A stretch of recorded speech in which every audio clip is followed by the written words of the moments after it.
Hello everyone, আমি সুচেতা। আমার আরও একটা নতুন ব্লগে সবাইকে ওয়েলকাম। আজকে শুক্রবার। ছেলে যখন সকালে স্কুলে গেছিল তখন ওর এক বন্ধু ওকে বলেছে এই পার্কে আজকে বিকেলে একটা হোলি সেলিব্রেশন হবে, যেটা এমআর থেকে অ্যারেঞ্জ করা হয়েছে। আর ওর বন্ধুটাও এমআরেরই একটা কোনো বিল্ডিংয়ে থাকে, যে কারণে ও একটা মেসেজ পেয়েছে হয়তো এমআর থেকে, সেই কারণে ও ছেলেকে জানিয়েছে। ছেলের বন্ধুটাও আমাদের এই বাড়ির কাছাকাছিই থাকে, আর এই পার্কটাও হচ্ছে আমাদের বাড়ির কাছাকাছি। এই পার্কে আমরা প্রায়ই আসি। কিন্তু ছেলে যখন বাড়ি ফিরে এসে বলল এই হোলির ব্যাপারে, আমি ভেবেছিলাম যে বাচ্চাদের মধ্যে কথা হয়েছে, হয়তো খবরটা ভুলও হতে পারে, কারণ হোলি তো কবে চলে গেছে, সেই মার্চ মাসে। এতদিন পরে এই গরমের মধ্যে কে হোলি খেলবে। যাই হোক, ছেলে টানতে টানতে নিয়ে এলো বলে জানতে পারলাম যে না, সত্যি হোলি খেলা এখানে হচ্ছে। আর আসলে যেদিনকে হোলি ছিল সেই সময় এদেশে রামাদান চলছিল। তখন শুনেছিলাম যে কিছু কিছু পার্কে নাকি এখানে হোলির সময় হোলি খেলা হয়, কিন্তু এই বছরে যেহেতু রামাদান পড়ে গেছিল সেই জন্য হোলি খেলা হয়নি। তো আজকের এই প্রোগ্রামটা কিন্তু একদম সকলের জন্যই, মানে এখানে কোনো বাধ্যবাধকতা নেই যে এরাই আসতে পারবে বা ওরা আসতে পারবে না, সেরকম কিছু না। যার ইচ্ছে সেই আসতে পারে। আর এখানে কোনো রকম টিকিট বা কুপনেরও ব্যাপার নেই, এক কথায় অবারিত দ্বার যাকে বলে। তবে এখানে যে শুধু ইন্ডিয়ানরাই হোলি খেলতে এসেছে তা কিন্তু না, বিভিন্ন দেশের বিভিন্ন বয়সের মানুষ কিন্তু এখানে রয়েছেন। এই সাইডটায় বাচ্চাদের জন্য বিভিন্ন রকম অ্যাক্টিভিটিস রয়েছে এই হোলি সংক্রান্ত যা যা হতে পারে। আর এই অ্যাক্টিভিটিসগুলো সবই ফ্রি। আবার বেশ কিছু স্টলও রয়েছে ওই যে ওই দিকটায়, যেগুলোতে কারোর ইচ্ছে হলে সে কিনতে পারে। তবে এখানে হোলির রং, পিচকারি এগুলো কিন্তু একদম ফ্রি, মানে এগুলো ওদের কাছে গিয়ে চাইলেই ওরা দিয়ে দিচ্ছে।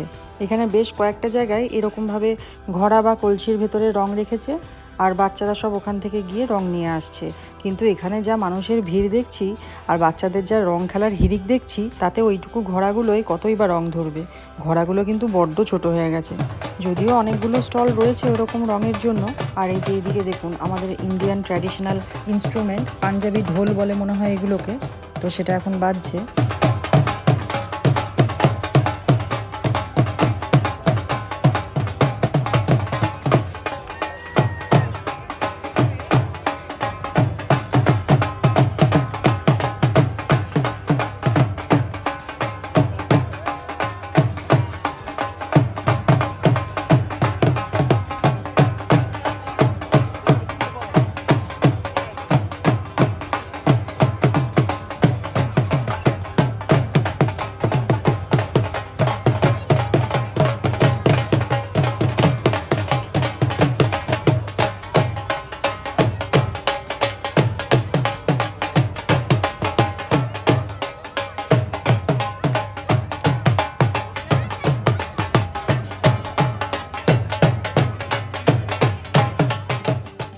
আর এইদিকে দেখুন, কে বলবে সন্ধে হয়ে গেছে, বাচ্চাগুলো সব সারা গায়ে রং মেখে এখন এই জলের মধ্যে খেলা করছে। আর এই জলটার যা অবস্থা সে কি বলবো।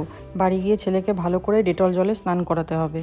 আর এই বাচ্চাদের কতক্ষণই বা আটকে রাখা যায় এখানে, যেও না, এটা করো না, ওটা করো না করে। এমনিতেই এখনকার বাচ্চাদের জীবনগুলো একদমই অন্যরকম।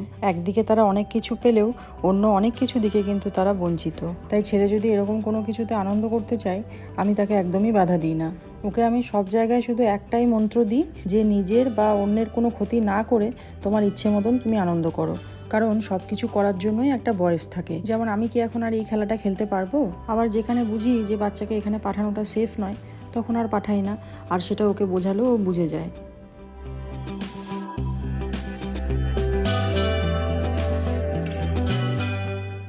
নিজের মনে হয় কিছু অসুবিধা হয়েছে, তাই আর এই জায়গাটাতে বেশিক্ষণ থাকলো না। আমি তো ভেবেছিলাম জল পেয়ে গেছে বলে এখান থেকে ও আর হয়তো বেরোবে না, কারণ আমার ছেলে এমনিতেই জলে খেলতে খুব ভালোবাসে।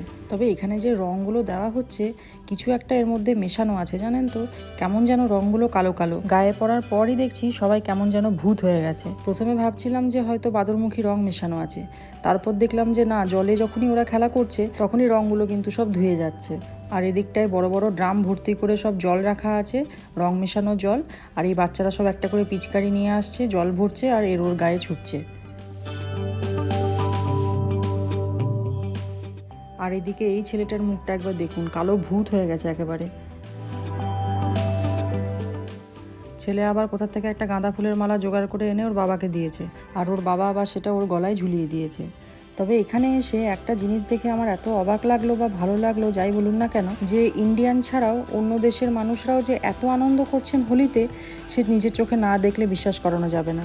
তবে আমার মতন এখানে অনেকেই রয়েছেন যাদের অ্যালার্জি আছে, সেই কারণে হোলি খেলছেন না।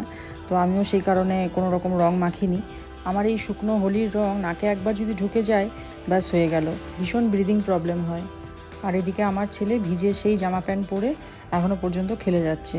এটা রাত্রি 9টা অবধি হবে, কিন্তু রাত্রি 9টা অবধি তো আর আমরা থাকবো না, ততক্ষণে ছেলে ঠান্ডাও লেগে যাবে। নেহাত এখন ভালো রকম গরম পড়ে গেছে, তাই ভিজে জামা কাপড়ে সেরকম কোনো অসুবিধে হচ্ছে না। তবে আবার ভয়ও লাগছে, গায়ে জল বসে আবার যদি শরীর খারাপ হয়ে যায় তখন আবার আরেক মুশকিল।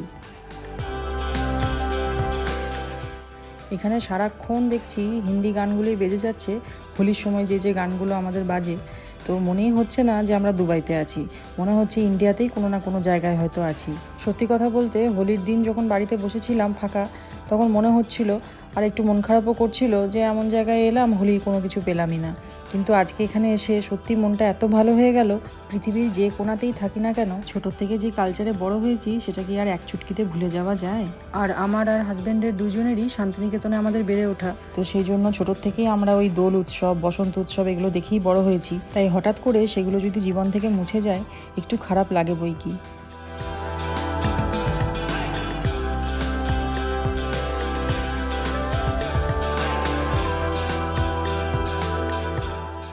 এই যে এই দিকটায় সব খাটিয়া রাখা রয়েছে বসার জন্য।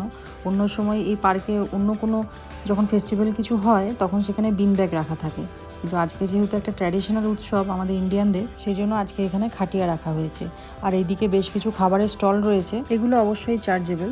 তো সমোসা, ফুচকা, পাপড়ি চাট থেকে শুরু করে বিভিন্ন রকমের ড্রিঙ্কস, ভুট্টা ভাজা, মোমো, এই সমস্ত জিনিসগুলো রয়েছে এখানে।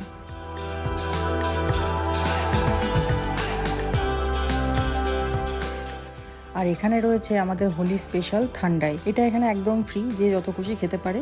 কিন্তু যেহেতু এখানে বিভিন্ন রকমের নাটস রয়েছে, আর এখনকার বাচ্চাদের লক্ষ্য করে দেখেছি নাটসে কিন্তু প্রায় অ্যালার্জি থাকে, যে কারণে এখানকার স্কুলগুলোতেও ভীষণভাবে সতর্ক করা হয় যে কোন কোন খাবারে নাটস ব্যবহার করা হয়েছে, বা নাটস দেওয়া কোনো খাবার বাচ্চাদের সঙ্গে যেন শেয়ার করা না হয়।